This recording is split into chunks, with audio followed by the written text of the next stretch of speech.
Hola, ¿qué tal? Bienvenidos a la segunda clase.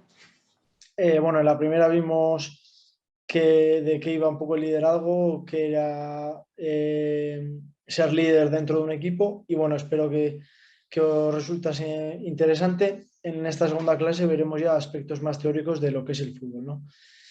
Bueno, ¿qué tomo como referencia o qué empieza a entender qué es el fútbol, ¿no? Pues lo puedo llegar a entender mediante lo que nos dice Parlevas, ¿no? Pues que el fútbol es un deporte que está polarizado, que existe una presencia de marca, que se juega 11 contra 11, hay una igualdad, existe esa colaboración-oposición, esa intermotricidad simultánea.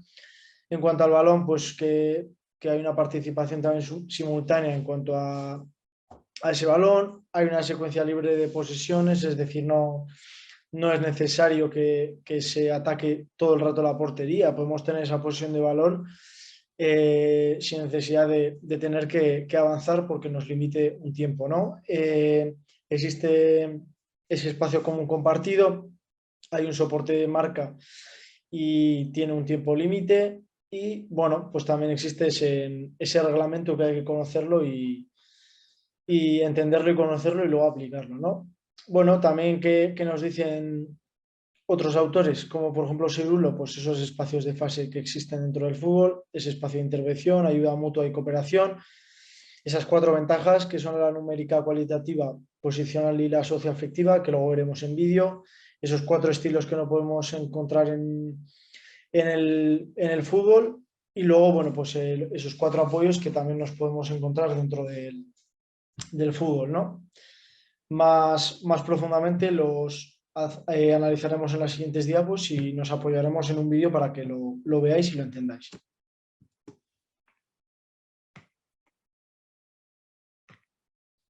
Como veis, bueno, pues puedo tener esos cuatro estilos que yo como equipo puedo tener una identidad propia, pero también tengo que adaptarme a ese rival que me enfrento, a ese contexto de partido dentro de ese partido y amoldarlo. Y por lo tanto, yo tengo que tener un estilo, eso está claro, pero también tengo que saber que igual me tengo que adaptar también a diferentes estilos y por tanto, pues también entrenarlo y conocerlo, ¿no? Para que mi equipo lo conozca y que en ciertos momentos, depende de cuándo se dé, pues que lo sepan hacer, ¿no?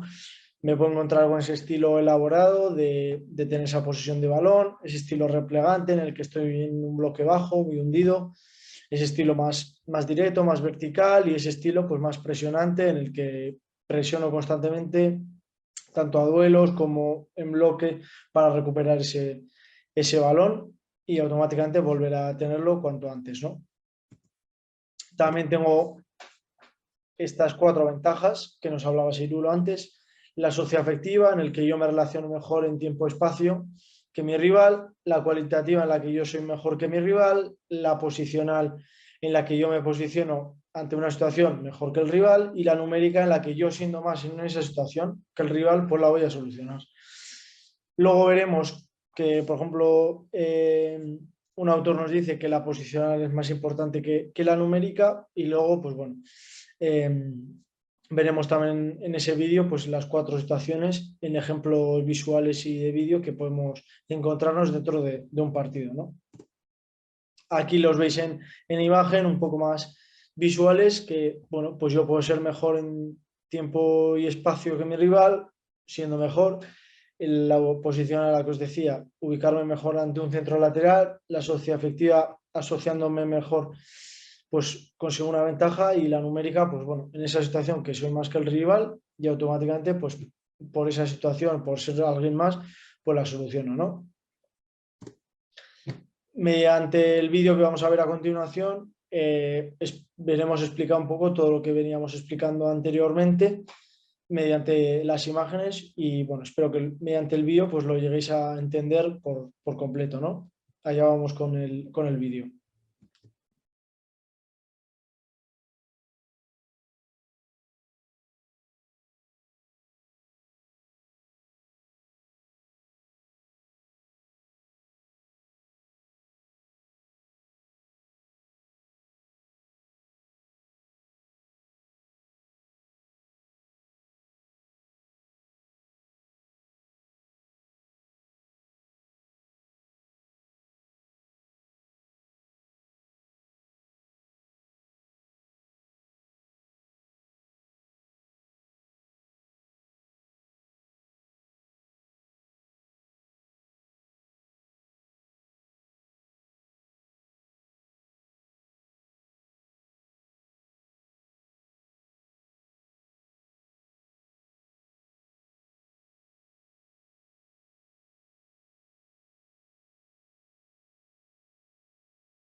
Ok, bueno, lo que os decía, ahondamos un poquito más en el tema teórico de lo que es el fútbol.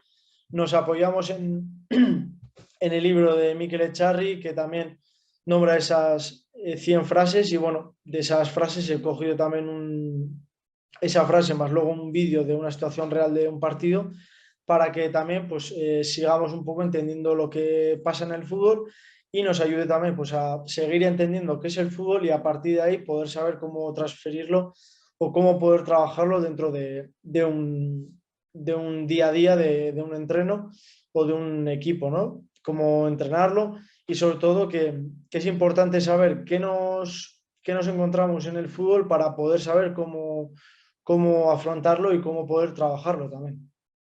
Y bueno, os pongo ciertas frases y ciertos vídeos para que lo podáis seguir entendiendo mejor.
Vale, bueno, después de ver los dos vídeos y seguir profundizando un poco en lo que es la temática del fútbol, la parte más teórica, también quiero apoyarme en lo que dicen ciertos autores, ¿no?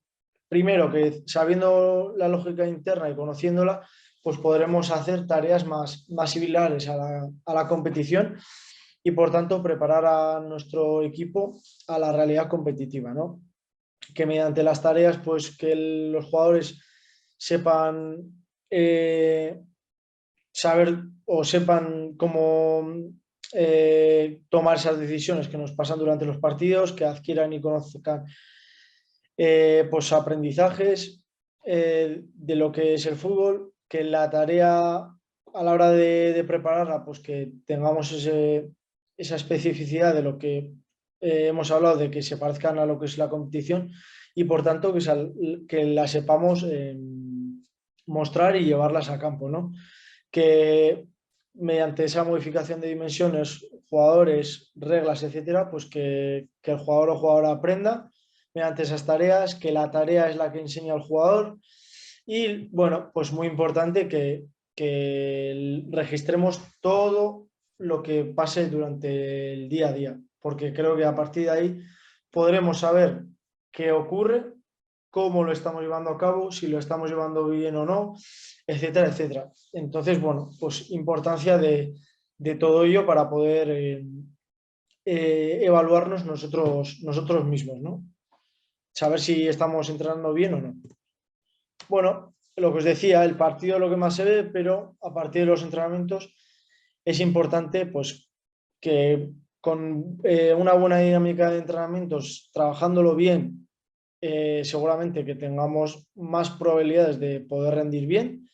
Y bueno, pues lo que os decíamos, que esas tareas ayudan a que el jugador o jugadora tome mejores decisiones, ¿no? En el juego, que tengamos una metodología rica durante todo un año y luego que esa metodología y esa forma de entrenar sea organizada, estructurada, etcétera, ¿no? Y luego, bueno, importante lo que nos dice Perkins de que tengamos la capacidad de apoyarnos en conocimientos adquiridos en un contexto determinado para poder saber responder nuevos problemas, ¿no? Tener esa metodología, esa forma de ver o hacer ver al jugador lo que estamos aprendiendo para poder afrontar nuevos problemas, nuevas situaciones o nuevas cosas que se puedan dar dentro del fútbol o dentro del juego, ¿no? Importante también recalcar, el futbolista cuando entra en el deporte o empieza a practicar el deporte, sabe algunas cosas, conoce las habilidades, sabe controlar un balón, sabe un poco el deporte que está practicando, pero bueno, luego ya cuando profundiza más, pues intenta o mediante ese aprendizaje comprende que todo eso que habíamos visto de una manera un poco eh, dividida, pues lo junta, lo comprende y ya pues se va formando más y esos objetivos los va cuadrando y los va clasificando de una manera correcta, ¿no? Y bueno, ya tiene esa parte de conocimiento y esa parte de aprendizaje. Ahora, ¿cuál es el siguiente punto? Experimentar. Experimentar, conocer, crecer en esa disciplina, mediante esa evolución, pues saber un poco cómo es él como jugador o jugadora. Y después de estos tres, esto es lo más importante. Crear.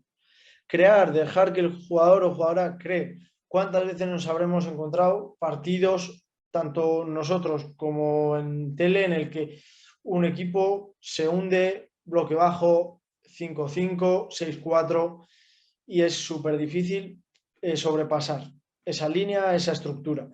Eso solo lo resuelven jugadores creativos. Y si nosotros coartamos a un jugador o jugadora de ser creativos, los estamos matando y estamos haciendo que esos partidos que vemos que son tan difíciles no se resuelvan, porque esos partidos se resuelven cuando un jugador o jugadora es creativo, nada más.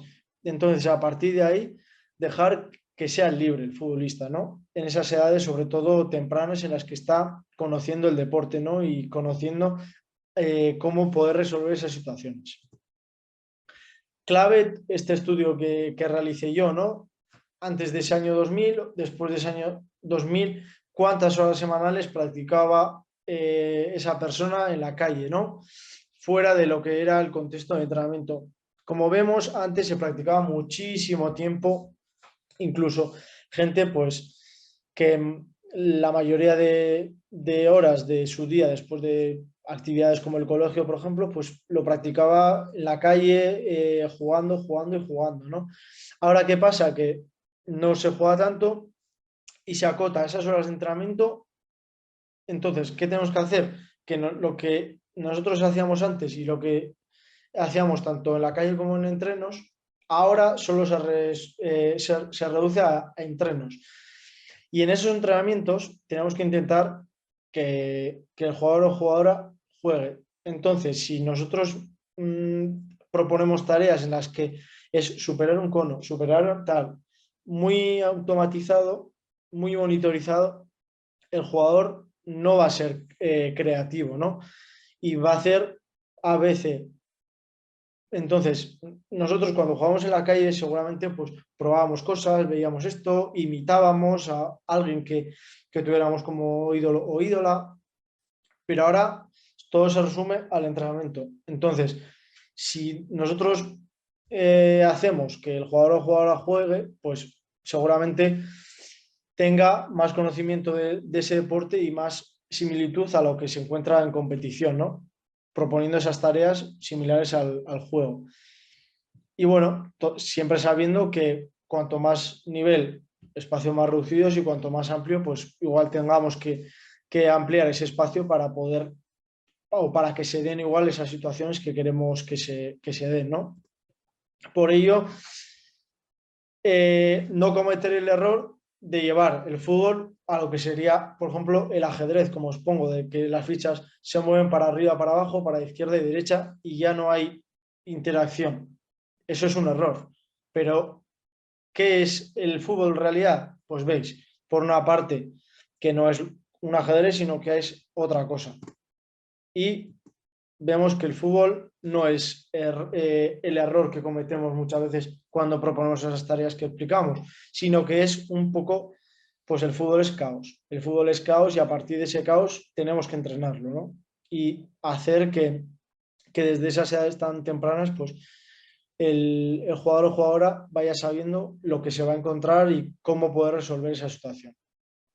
Y bueno, pues a partir de ahí me gustaría esa reflexión de que cuando nosotros proponemos o vayamos a entrenar, pues saber un poco lo que hablamos de esos conceptos teóricos, de qué nos vamos a encontrar, qué es el fútbol, de qué está compuesto, qué acciones se pueden dar más asiduamente dentro del fútbol, saber que esas tareas, si las proponemos bien y las adaptamos al nivel, al equipo, a todo, a la categoría, o al club, etcétera, pues si nosotros las adaptamos, el jugador o jugadora va a aprender mediante esas tareas y a partir de ahí, pues poco a poco irá resolviendo y irá conociendo de verdad lo que es el fútbol, ¿no?